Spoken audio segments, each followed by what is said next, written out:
All right, let's dig into one of the most controversial and frankly, jaw-droppingly expensive sporting events in history, the Qatar World Cup. As you're about to see, this is a story that goes way, way beyond just soccer.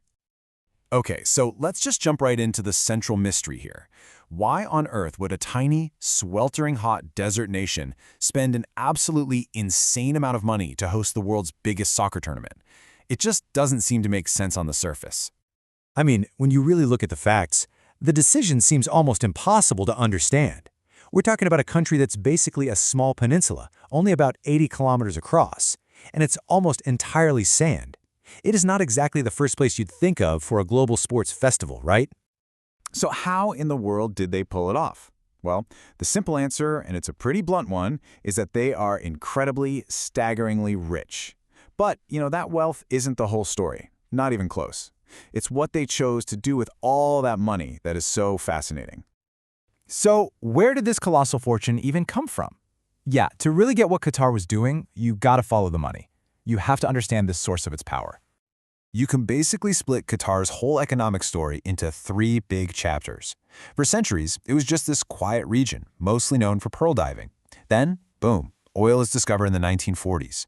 But the real game changer, the moment everything went into overdrive, was 1996. In 1996, Qatar made its first shipment of something called liquefied natural gas, or LNG. See, it wasn't actually oil that made them a global superpower. It was this massive, strategic bet on mastering LNG. Today, they control about 10% of the world's entire reserves, which makes them an absolutely critical energy player. And wow, does this chart show you the impact of that decision. Just look at the graph of their GDP per capita. Before 1996, it's pretty modest. But after they went all in on natural gas, their economy just went into hyperdrive. But here's the twist. All of this incredible, rapid-fire wealth created this really unique and kind of startling problem right at the very heart of their society. Okay, so get this. When you look at who actually lives in Qatar, it's probably not who you think. Qatari citizens themselves only make up about 12% of the population. They are a tiny minority in their own country. Yeah, that means a staggering 88% of the population are immigrants. That's the highest proportion of immigrants on the entire planet. Nearly 9 out of every 10 people you might meet there are foreign-born, brought in to build and run the country. And this creates this stark reality. It's like there are 2 completely different Qatars. On one hand, you have the small citizen class who control all of the nation's immense wealth. And on the other, you have this massive migrant workforce that makes up 95% of all labor, earning on average 350 times less than the average citizen. So put yourself in their shoes for a second. You've got nearly infinite money, but you're a tiny country with this massive population vulnerability, and you're sitting in one of the most politically volatile regions on Earth. What do you do? What's the game plan? Well, Qatar chose a very, very specific strategy.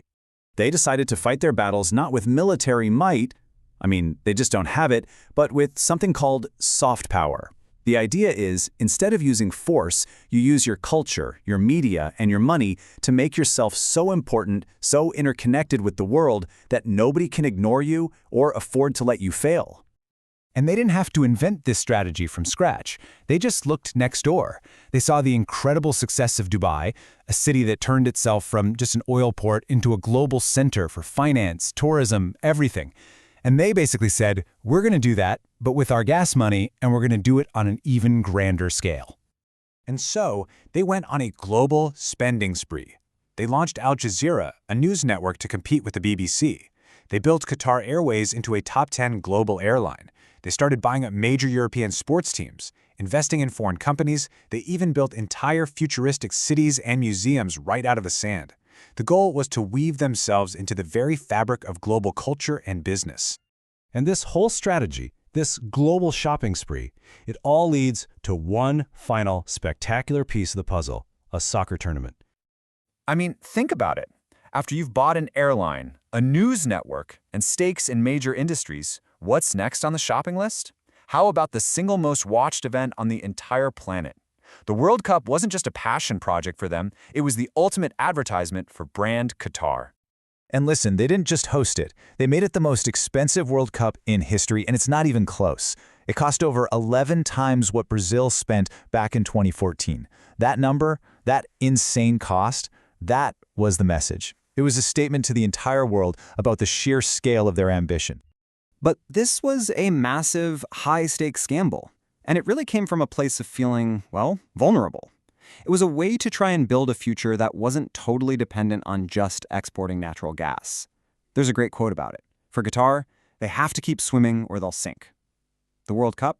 Well, it was them building a very, very expensive life raft. So, the ultimate question isn't just about why they did it. It's about whether this huge attention-grabbing bet is actually going to pay off. Now that they have the world's attention, is it going to secure their future? Or did they just put a giant magnifying glass over the very vulnerabilities they were trying to overcome in the first place? That's the billion-dollar question that remains.